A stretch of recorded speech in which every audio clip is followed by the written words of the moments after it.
I'd like to take this time to thank our sponsor, RX Smart Gear. Dave and his team have developed the perfect jump rope to counter common performance miscues, which in turn enhance the learning experience. They have an ergonomic grip and a swivel connection for better accuracy, and the resistance levels have helped with better timing. And the custom sizes promote proper form and technique. It's built durable to stand up to the rigors of intense workouts, and it was in fact prescribed to help you get better. That's how the RX Smart Gear jump rope was born. Dave Newman and his team have been a great partner for us in the podcast, and we appreciate him so much for all of his support. So don't forget to use the Clydesdale 15 discount code at checkout and get 15% off your order at rxsmartgear.com. And don't forget that that excludes new releases and special editions. We are so excited to now have Mobility Movement as a partner. Their holistic approach to recovery is second to none. This is not just a program that helps with your flexibility and mobility. It also assists with stress release and sleep, two key factors in overall recovery. The website gives you a plan for each week, saves your favorites, gives you sleep protocols, has a specific protocol for your first week joining, and then there are these new things called open snacks, which are super cool. Here you are given quick warm-ups and cool-down protocols for the open WODs, featuring elite athletes Allison Scudds and Saxon Panchik. And who doesn't need recovery after those open workouts? The extensive library available to you is both vast and diverse. If you want to try Mobility Movement, go to mobilitymovement.com. That is mobilitymvmnt.com. And make sure you use our code Clydesdale20, all caps, to get 20% off your first 6 months. That's mobilitymovement.com, mobilitymvmnt.com. Use code Clydesdale20 to get 20% off your first 6 months. I've been using this since the first of the year, and I am sleeping better than I have in so many years. And with all the back issues I've had over the last 5 years, this has given me so much relief, and I'm able to work out 4 to 5 times a week without any pain at all. So go to mobilitymovement.com. That's mobilitymvmnt.com and use Clydesdale20 to get 20% off your first 6-month subscription. Hey everybody, welcome to the Clydesdale Fitness and Friends. My name is Scott Schweitzer. I am the Clydesdale. I am your host. We love to do fitness, and these are my friends. I have my co-host Charlie Odie with me, and a very special friend, Crystal Derry, today. Hey, Crystal. Hello. So Crystal is the founder and CEO of Mobility Movement, MVMNT.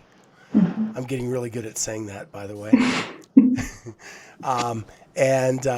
We're going to talk to her, learn about her what led up to her starting this app, and we're going to talk about all the cool things that the app has and how you can get involved with Mobility Movement. So, First of all, Crystal, welcome. And I was doing some research on you, and you have a bachelor's degree in the one word in the English language that I cannot say. Yeah, kinesiology. Kinesiology. Mm-hmm. The study of movement. I do know what it is. I just don't I can't say it for some reason.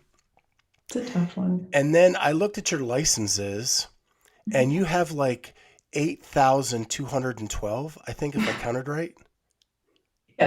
Yeah. I've basically dedicated my life to education.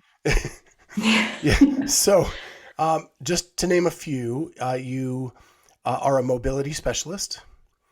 You are a therapeutic counselor, kettlebell instructor, Olympic weightlifter instructor,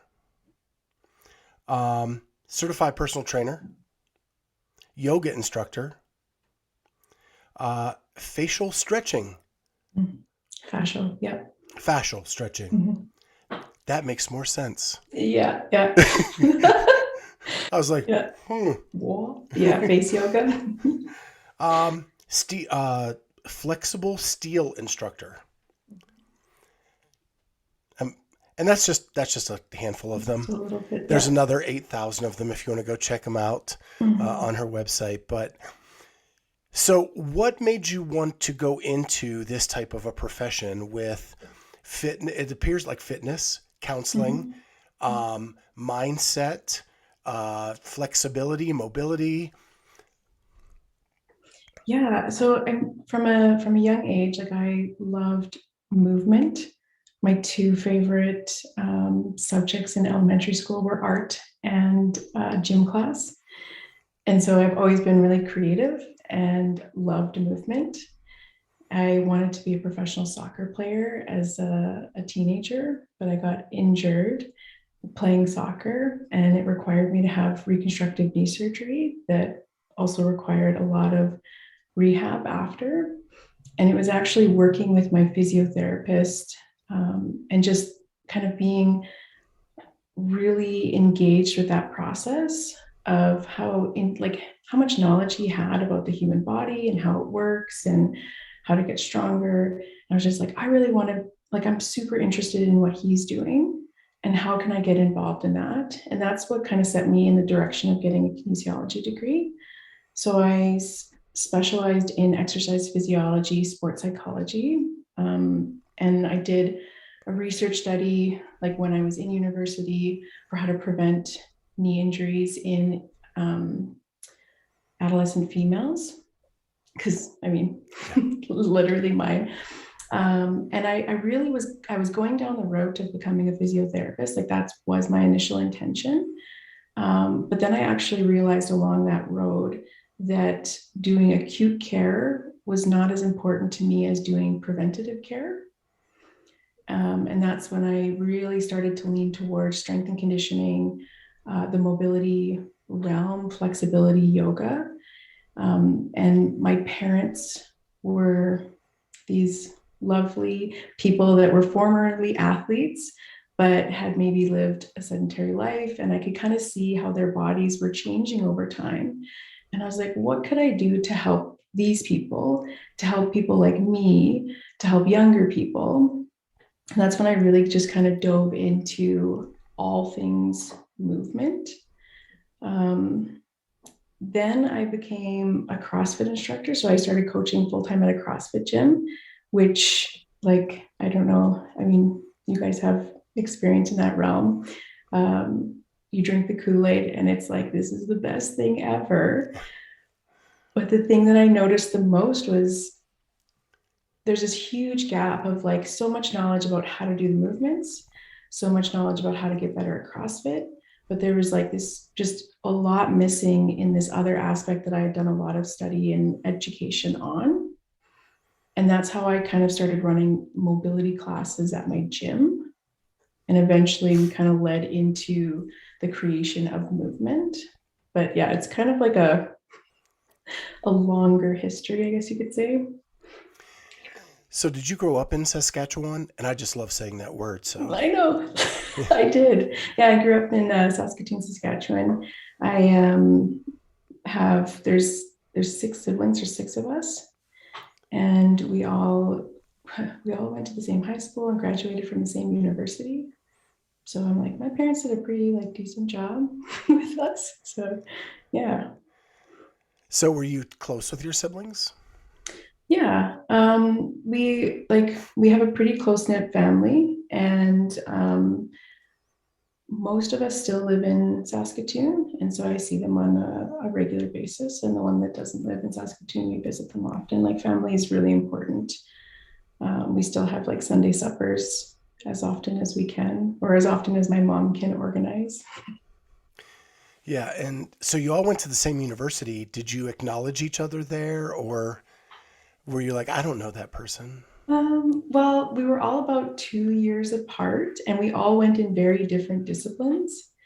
So there's like two engineers, a computer scientist, like in economics. Then there's me, who's the kinesiologist and the pharmacist.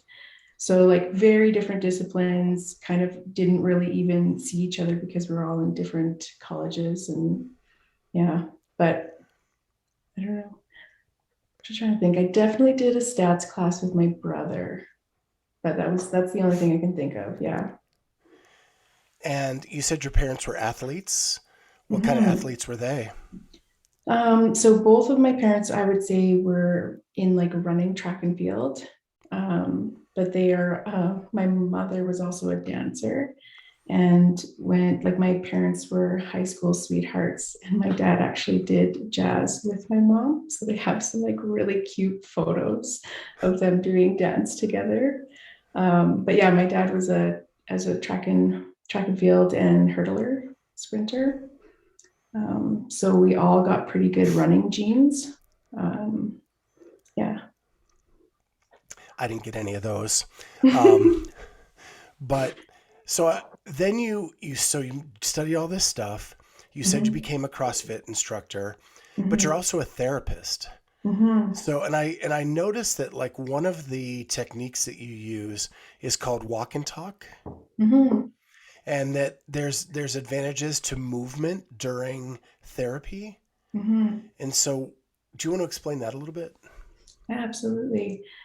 So, like, I actually became a therapist after about, I think it was 9 years in the strength and conditioning world.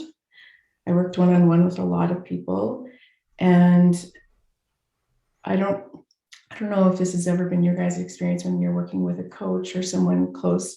You share a lot, and I found that a lot of the support that individuals needed, whether they were wanting to get stronger or they were recovering from an injury or they were doing pain management, a large portion of that was like taking care of their emotional body.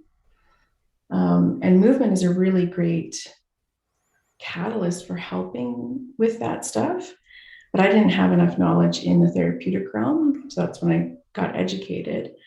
And there's a lot of research for individuals that are like high anxiety or depression, that the actual like movement and locomotion forward is so important to the human body in literally communicating I'm moving versus I'm stuck. Because when people are in a really depressive state or when they're really anxious, they can get very frozen and stuck. And so it's really beneficial if you can walk, forward locomotion, and be in like social connection. So a therapist would be like a connection. Just creating that safety and connection while you're moving forward is really, really beneficial to humans in general. But I also love movement because I come from that background and I know the benefits of movement.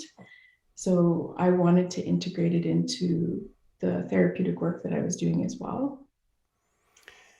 Yeah, I can see that. Like when Charlie and I were at the same gym, and we're around the barbell like on a strength session, you're talking to your friends and your neurons are firing and Mhm. everything's there, and you share a lot of things that are going on in life while that's going on. Now, the only problem is when someone sneaks an extra plate on the bar at the very end of the session to get a 5 pound PR over you, Mm. then the problem stems from the movement. That's Mhm. right. Mhm. Those mother And effers, yeah. let me tell you, if you'd have seen our mobility on those lifts, I don't know that you'd be talking to us right now. Oh no. I'm relatively accepting, but maybe, who knows? Well, I can't wait to talk about how well my mobility has improved Mm. over the last few months. But so let's then move into, so you're kind of all over the map, Mm. right? You do like kettlebells and weightlifting and therapy and mobility. But then you kind of moved into this app of mobility movement. Is this Mm. your big focus now? Yeah. Yeah, I would say so. Like, I really love the strength community, and like CrossFit is part of the strength community. And I really wanted to provide a resource and support system to that community that would feel supportive to them. Because at the time when I was coaching CrossFit and Olympic weightlifting, as much as I was, I just found that the only support system available was yoga, which most strength and CrossFitters don't seem to resonate with the language in there. And it also doesn't seem like it's sports specific enough. And so that's was my goal is, okay, how can I create a resource and something that people can do that feels like it aligns with their goals. And it also introduces some really needed self-care to that community, and a really like nurturing energy to kind of combat the really like grind, I'll sleep when I'm dead, that I was seeing. I was like, hey, let's just like calm down a little bit. Recovery is really important too. That's how we can get stronger. And the more I dove into that, like educating myself, the more I was engaged with that kind of content. And that's really what I would say, like, I really love is sharing knowledge about that and giving people those tools so that they can feel empowered and how to take care of themselves. Yeah. Yeah, and I know that if you're listening, you're hearing Crystal's nice, soothing voice, which is awesome when you're doing the mobility because it really does relax you. But this woman is a badass. I got to tell you, I saw your CrossFit profile. You did the open 5 years in a row there, and your lift numbers, your Olympic lifting numbers, are pretty phenomenal. What you had listed as a clean jerk was over 190 pounds. I don't even think I could hit that today. And your snatch was like 140 something. Yeah, that's when I was CrossFitting quite intensely. When I shifted to be an Olympic weightlifter, because I would say that I was a better weightlifter than I was a CrossFitter. And so I think my best lifts were 105 kilo clean and jerks, which is I think 225, 230 or something. And my best snatch was I think 80 kilos. So I think that's 175. So I love the sport of Olympic weightlifting personally. I love competing in it. I love coaching it. It's such a technical sport it really requires the full extent of your, mobility, stability, really calm, cool mindset, resiliency. Like it's just, to me, it's such an interesting sport. And I think it's even cooler that CrossFit has woven weightlifting into its realm as well. Yeah. Do you do any of that today? So in 2020, I got, so at the beginning of the pandemic, I was in Costa Rica assisting an immersive therapeutic group workshop. And we got the message, you got to get home before you can't, essentially. So I had to get home before the commercial flights closed, which meant I was traveling in the midst of the pandemic really exploding. And 2 weeks after I got home, I was in the ER, and I spent 7 days in the ICU. When I first got into the ER, the doctors were quite concerned that I was going to die. When they finally carted me into the ICU, my little glass cubicle, they were like, you need to contact your family. They're not going to be able to see you because like you might die in the next day or so. So it was really scary. It was hard. My recovery from then has been really challenging. Like I went into the ICU really strong, really fit, like aerobically fit, physically strong. And I think that was why I was able to survive, to be honest. And getting out of it, the recovery was not very easy. I went from being able to like move my body multiple times a day, move a ton of weight, to if I stood up off the couch, my heart rate would spike to 180 and I couldn't walk more than 4 feet without having to take a break because I couldn't breathe. So my recovery from that has been about 2 full years. And like I'm just finally getting back to lifting this January, because it was really sad. It essentially made movement impossible for me, for about a full year. The thing that I like loved the most in the world became completely inaccessible to me. It was really heartbreaking. And so I still do lift, you know, it's been 2 years I've been able to lift for the last couple of months. I'm finally able to like instruct mobility classes again, so I can do them and talk at the same time. You know, for a period of time I wasn't able to do that. I couldn't regulate my breathing because breathing was so hard. Yeah, it's that just I would say stripped away all of my identities in 2020. And that was COVID? Everything was COVID-like symptoms. So when I got in the ER, my blood oxygen, my O2 blood saturation, oxygen saturation, that's what it was at 72. And they were like, the nurse, like sometimes when I think about it, it's funny, it's really scary. But the nurse asked me, she said, "Are you short of breath?" And I said, "Oh no, I just have been in quarantine for 2 weeks. I haven't been able to do, CrossFit or fitness for a while. So it's just because I'm not very fit right now." And she looked at me like I was like batshit crazy. I was like, "What's wrong?" And I like looked over at my vitals, and I actually took a picture and I sent them to a girlfriend who is a paramedic. And she was like, all she responded with was like, "WTF, where are you? What's going on?" And I was like, "I'm going to the ICU. Like, I had pneumonia in my lungs. I needed to be on, I think it was 8 or 9 liters of oxygen to be able to breathe. They were going to intubate and like put me under.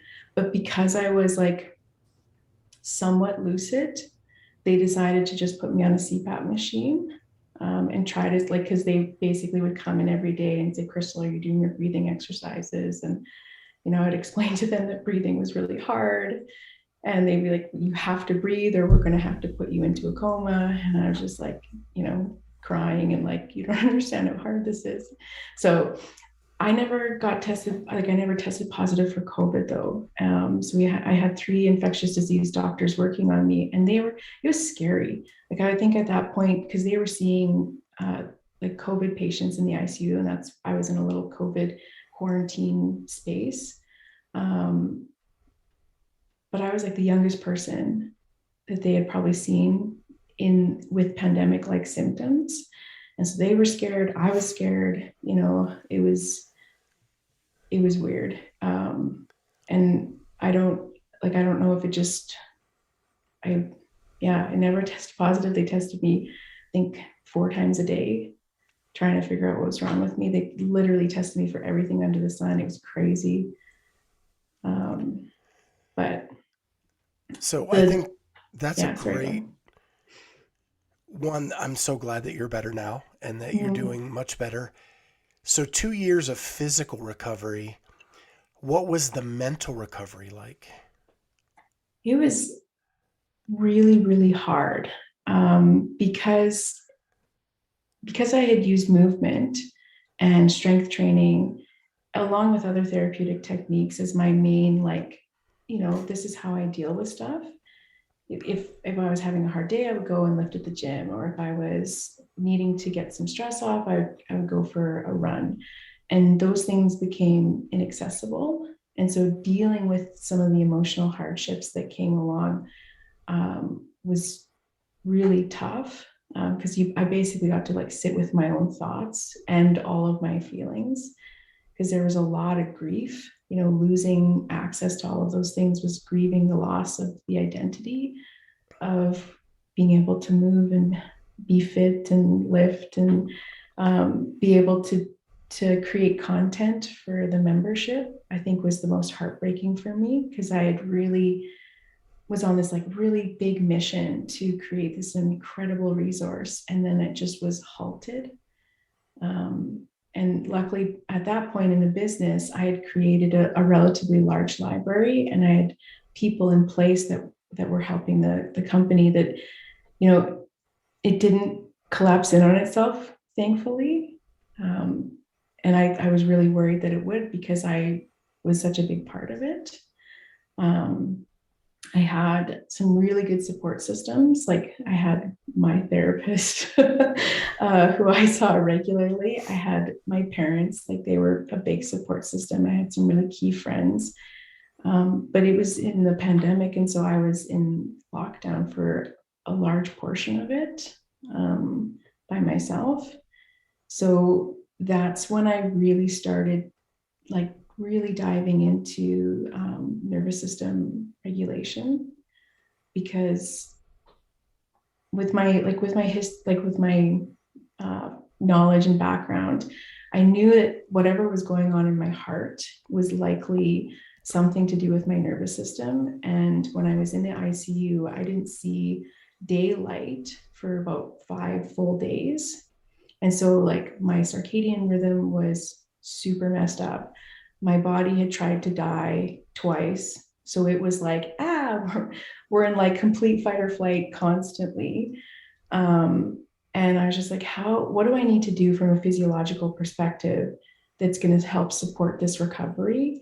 Because this is like next level. Like it just felt so physically exhausting all the time.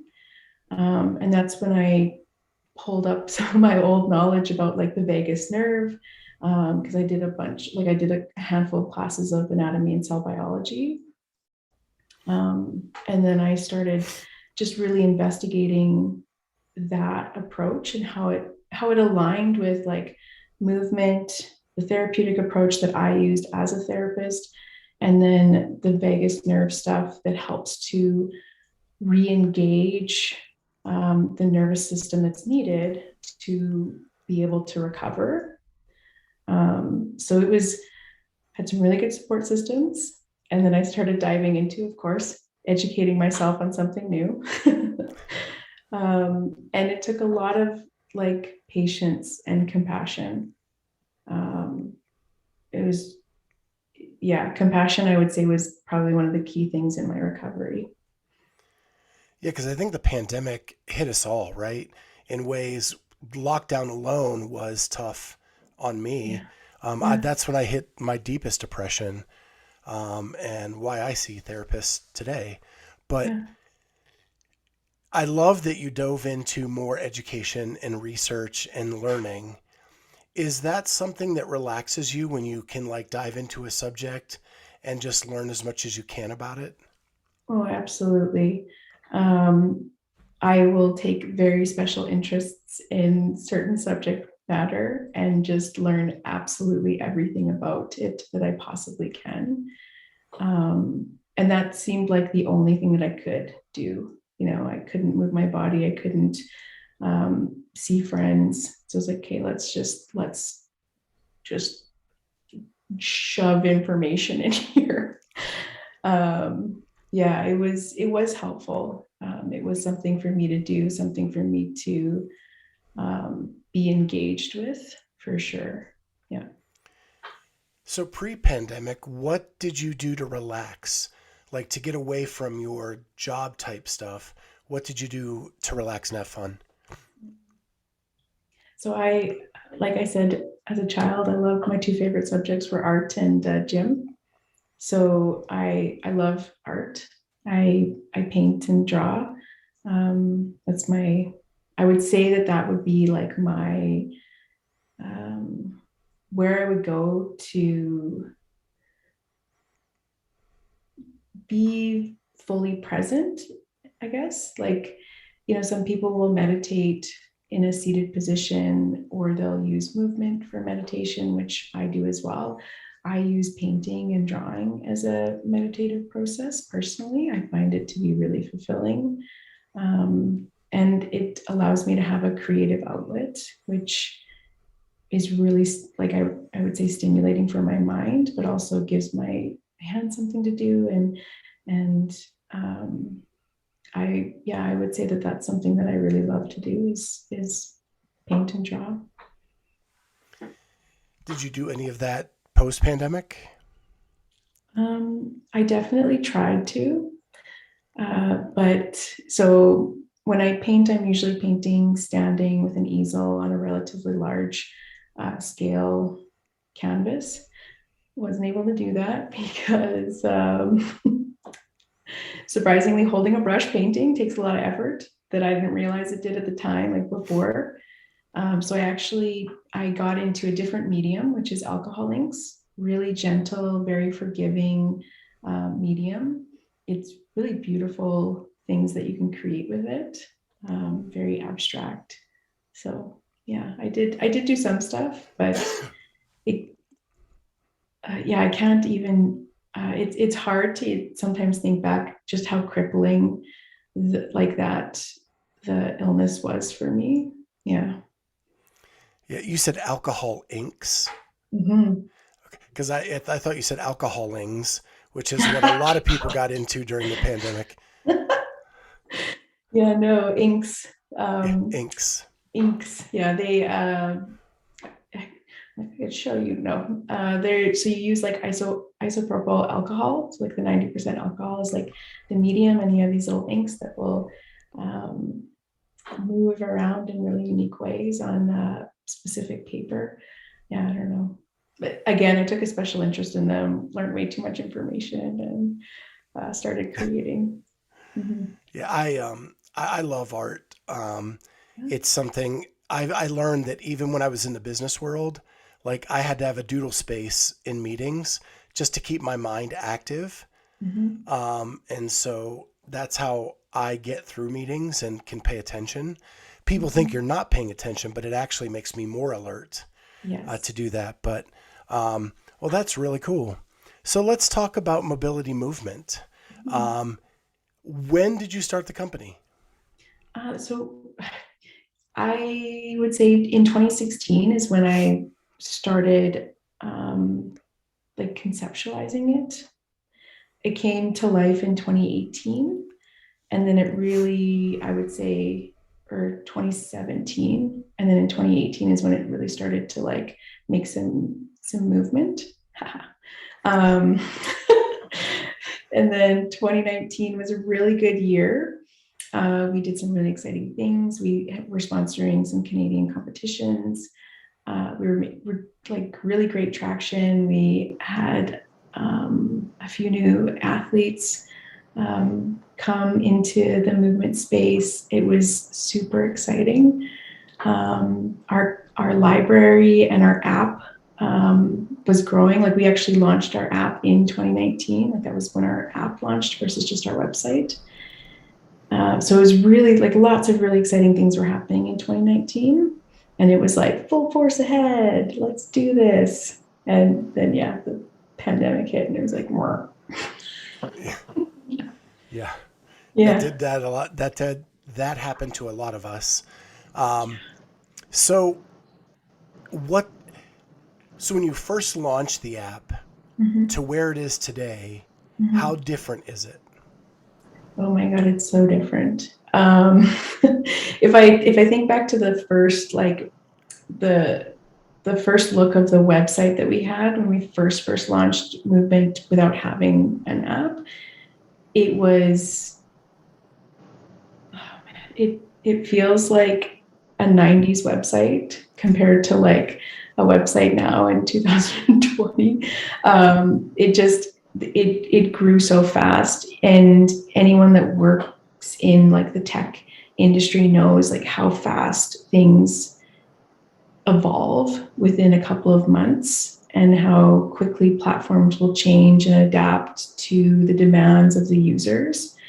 And so it's gone from very, very rudimentary, like what are we even doing, to an actual, like we have like a decent app and it has a really nice layout, and we're actively doing things to improve the user experience, and we have the ability to do that.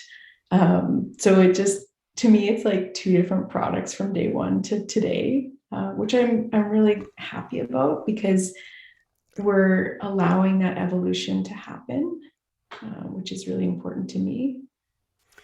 Yeah, it's always cool to look back to where you were and see where you are today. It sometimes takes you out of the weeds of it all and lets you realize how far you've come. Mhm. So your app is split up into different areas, Mhm. which I love. I've really gotten into the daily, Mhm. where the week is set out for you and you do your Monday through Friday through the app. I think there's a Saturday too, right? Mhm. Yeah, there's Yeah. 7 days a week. Yeah, you Yeah. got it. I'm up to 5 days. Ooh, So, spicy. um, so when you first come on, what's cool is you actually have an introductory week, Mhm. which is very easy and learn like the language, to learn what's going on, and that's really awesome. And then you go into these weeklies. I may not be doing this right, but I know it says like Monday, Tuesday, Wednesday, Thursday, Mhm. but like I had a big snatch workout where my hips and my glutes and my hamstrings were so sore. I skipped a Friday Mhm. because it was a hip release Mhm. um, recovery, and it has been awesome. So Yeah. awesome. Yeah. That's the goal. Like the goal is that, I mean, you can follow the program, or you can select it based on your own needs. And it's awesome that you're able to like to do that, right? Like that's the goal of it, is that it's meant to be something that empowers you, so that you can go there and be like, okay, this is what I need. I'm in tune with what my body needs, so I'm going to use this, or I'm just going to follow the daily movement. Like it's purely to be like a really good support system. And so I'm really glad that it feels like that to you, that you don't feel like you're like going off course and it's going to ruin anything. It's just it's there to support your training, whatever it is. But yeah, like I in the categories, we've got kind of like that welcome series, and then we have our featured program, which would be the targeted areas. So if you're wanting to work on something really specific, like if you want to specifically improve your squat depth, or like shoulder mobility, stability, like stuff like that. Then we have our snacks, which we just started like kind of rolling out this last month. So it's like snack size mobility work. So it's meant to be under 10 minutes, where there's just a demonstration of what you're doing, a couple reps, move you through it, and then on to the next movement. Then beyond that, we've got like there are three main categories, which are warm up, recovery, and restorative. I would say the biggest question that we get is, what's the difference between recovery and restorative? Which it's like the reason we have those three is based off of the nervous system. So when we think about that neurophysiology, warm up would be to help prime your nervous system and prime your physiology for movement. The recovery is you were probably just in a sympathetic state because you were exercising. Exercise is stress to the nervous system. So, what we want to do is help bring you out of that stress state and into a more relaxed state. And then the restorative section is for how to really sink into the parasympathetic nervous system so that you can enter into a really solid sleep and get a really good recovery. Or if it's like a rest day, how can you optimize your rest day? How can you be in a really relaxed and optimize your body's natural ability to recover? So that's like the restorative section. And that's kind of how the programming is constructed, like from a methodological perspective. Words are hard today. Yeah. Well, what I love about the weekly is that I need mobility everywhere but my ankles. I Mm. have super mobile ankles. Everything else, not so much. And Mm-hmm. so the weekly gives me a little bit of everything through the week to work Mm-hmm. on. And then it gives me body awareness as I'm doing them, to Yeah. know like if this is hurting, now I know where to go to in the menu to Mm-hmm. grab something to help me out. Yes, that's good. And that is shocking that the only place that you don't need mobility is your ankles. I would say that that's always the hard, like seems to be the hardest. It's Um, my dance moves, Crystal. I've been dancing lucky. forever, and I'm just kidding. I was like, what have you been doing for dance? Tell me, I want to know. No, I have no idea, but for some reason my ankles are as mobile as it gets. Every test I Ah, take on them, mobility wise, yeah, off the charts. amazing. I mean, I would say that working one-on-one with people, that was the area that was most often restricted, for, I mean, variety of reasons. But yeah, body awareness would be the other thing that's really important to me, is helping my movers and mobility people learn body awareness and learn how to get into their body. I would say that a vast majority of people kind of spend most of their time up here, thinking and planning and thinking and planning. And very rarely do they actually dive into what their body is feeling and experiencing. And so I'm really glad that when you do that, it's bringing awareness to your body. Like that makes me really happy to hear that. Well, and the other thing that I love that's different about what you guys do is, I've done stretching and stuff where I do the child's pose, Mhm. and we maybe do it for 30 seconds. There's times like you have us in child's pose for 5 minutes. Forever. Yeah, and the benefits of staying in it that long are huge. Like, it's such a big difference. Mhm.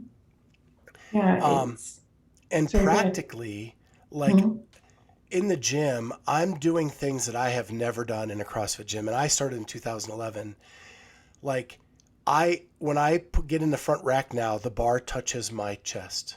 Look at you. You son And of a that has gun. never happened until now. That's He's throwing that in awesome. my face. That's what's happening here. That's because I'm doing the protocols, Charlie. Yeah, Charlie, like get on it. Listen, I do all of the protocols, snacks. Mhm. The other game changer for Maybe, me is yeah. sleep. And Hmm. and your app is more complete than other apps that I've used in the past, where one, you have the most calm voice ever. So it helps me relax. I love doing the sleep protocols before bed. And I think I told you the only bad thing is getting up off the floor to actually get in my bed when it's over, Hmm. because I just want to stay there. Yeah, I've actually some like a because I love teaching in-person classes, and pre-pandemic, when I would teach a lot more often, I would actually have some people near the end of the classes, when we would do the really like, okay, let's really let your bodies relax here. I would have some people fall asleep, which like I was happy about because they obviously need it, right? Like Yeah, if you're falling asleep because you're finally letting yourself relax, yay. But I always found that I was like, maybe I should make a series of like what you could do for sleep and gentle stretching in bed so that you can just like melt away into sleep land. that would be perfect. Yeah, we'll make it just for you. So, what else do you want to tell people about the app? That's a good question. I think, one of my main goals with the app is to provide a, a compassionate resource to industry that is not always super compassionate. And so being a female in the strength industry can be like have its own unique challenges. And I would say a, a more like I identify with being a very feminine female. So I really embrace my own femininity, which comes with a very nurturing, loving, and compassionate energy. And I also find that that's missing in the industry. But it's also kind of seen as a bit like woo-wooey sometimes.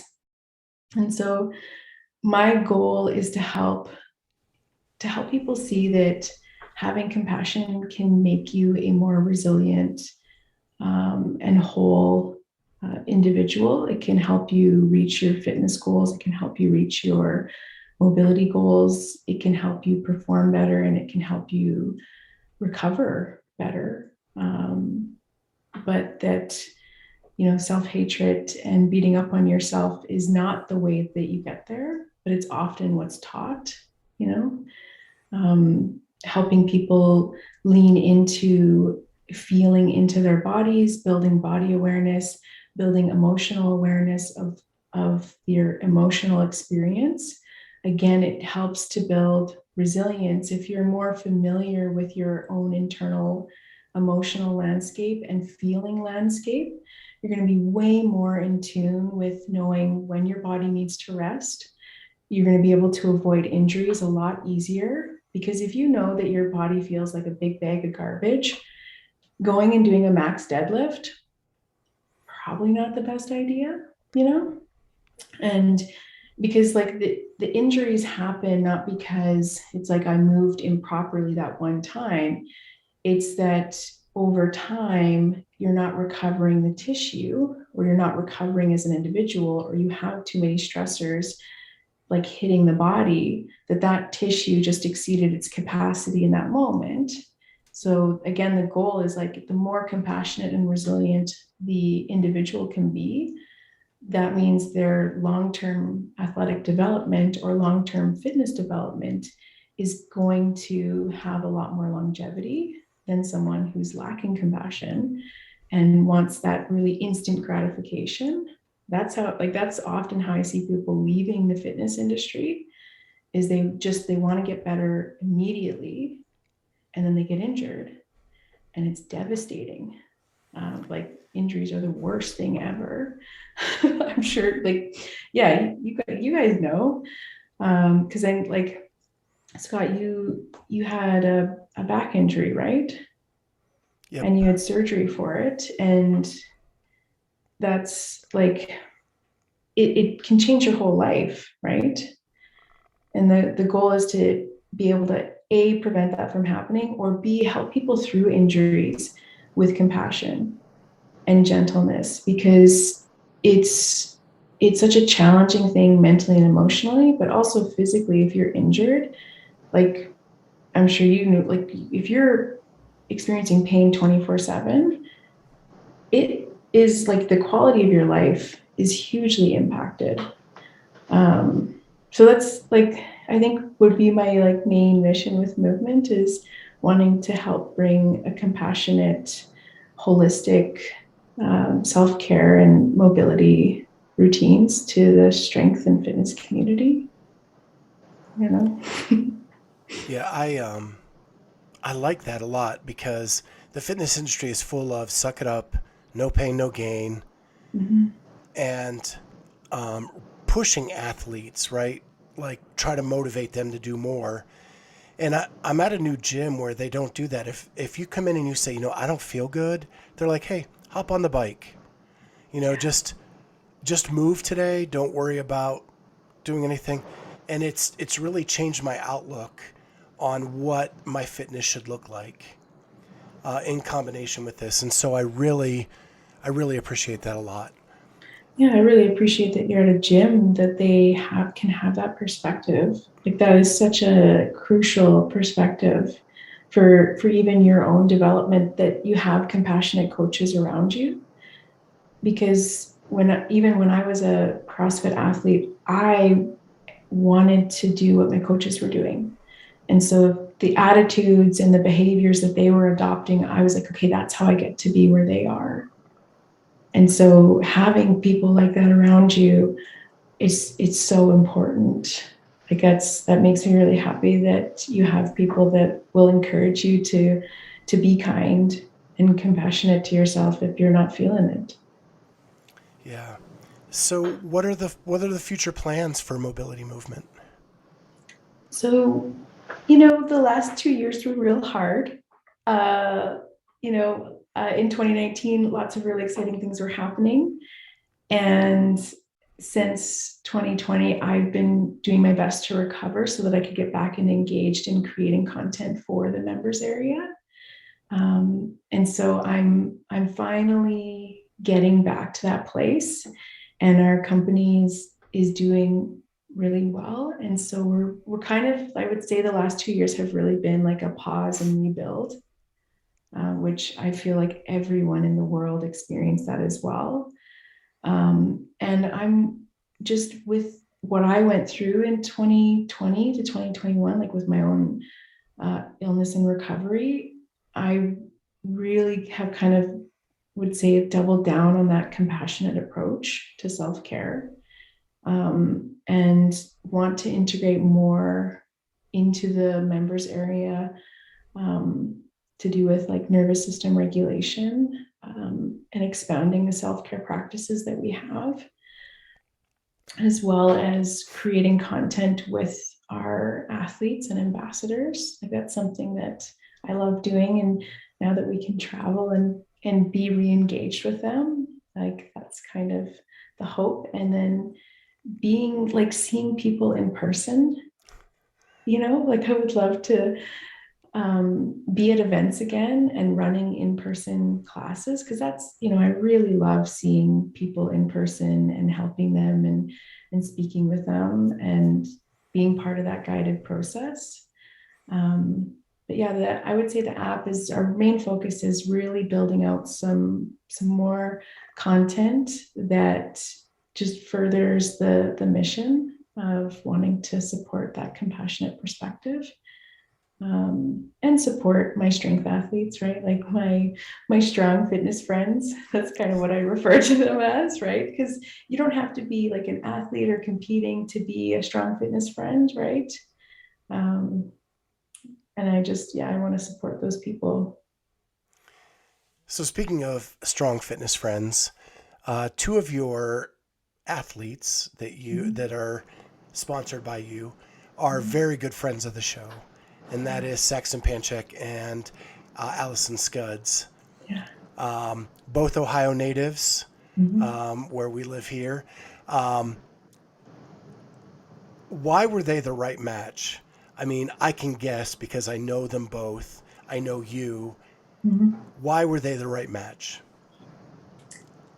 Well, so Allison, she is such an intelligent and hardworking individual, like just as an individual, but she's also so talented as an athlete. Like I just love her mentality. And when she started using the product, she really got the message that I was weaving in, that less is more when it comes to recovery. And just how quickly she was like, yes, I get this. I take my recovery very seriously. And I can see how this is a really important part of that process. And same thing with Saxon, like just such a genuine, hardworking, like kind-hearted person. Like, and, like he mentioned how important working on his breathing was, and how that helped to improve even his performance during his workouts or WODs.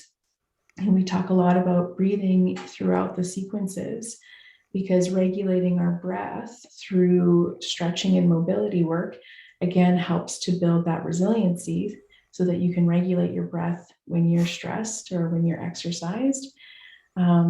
And it just, again, it's such an important process of performing really well. And then same thing, he takes his recovery very seriously. And so it's just, they're very aligned with like what I would say that my mission is. And I think they both also encourage like a balanced lifestyle, Saxon with his twins, and like so adorable. And Allison, with her, she's balancing a different lifestyle, but it's I really, really appreciate both of their perspectives and the level of hard work that both of them put in. Their dedication is just, I'm always like, you guys inspire me so much. And they've both provided really, really helpful feedback for the development of the app as well. They're both engaged with the process, and they want to help to make it a better product for our members as well. So it's just all around, like they're incredible humans, and then they also get the product, they use the product, they are involved in wanting to make it better too. So I love that. So how excited are you as a sponsor that your athlete won the CrossFit Open? Super excited. Like I can't remember where I was sitting. I was sitting somewhere in the house, and my husband yells, he's like, Saxon won the CrossFit Open. And like my heart was like, what? Like I knew he was doing well. And I'm like, has it been confirmed yet? Like, cause there's that period where, they got a review or whatever.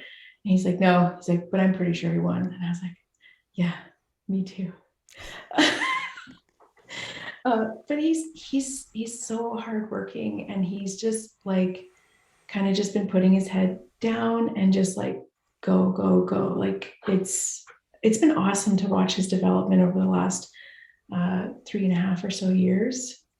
Yeah, I'm really proud of him. I'm proud. I haven't done anything, but I'm really proud of him. Yeah, if there's an athlete that doesn't cut reps, it's Saxon Panchak. I've judged him before, and you never know rep him because every movement is to standard. Yeah, he's such a clean athlete. It's great. Yeah. Well, the last thing I want to say is we are partnering with Mobility Movement, and we're so excited about that relationship. And you can get 20% off your first 6-month subscription by using the code Clydesdale20 at checkout. That's Clydesdale20, all caps. And that gets you 20% off your first 6-month subscription. And it's mobilitymvmnt.com. Yes. Do I do that well? You did that fantastic. Very, very good. Very broadcasty professional. Well, thank you so much, Crystal, for taking an hour out of your day to spend with us. It's been awesome to get to know you. Yeah, it's been lovely. I love talking with you guys. It's always great.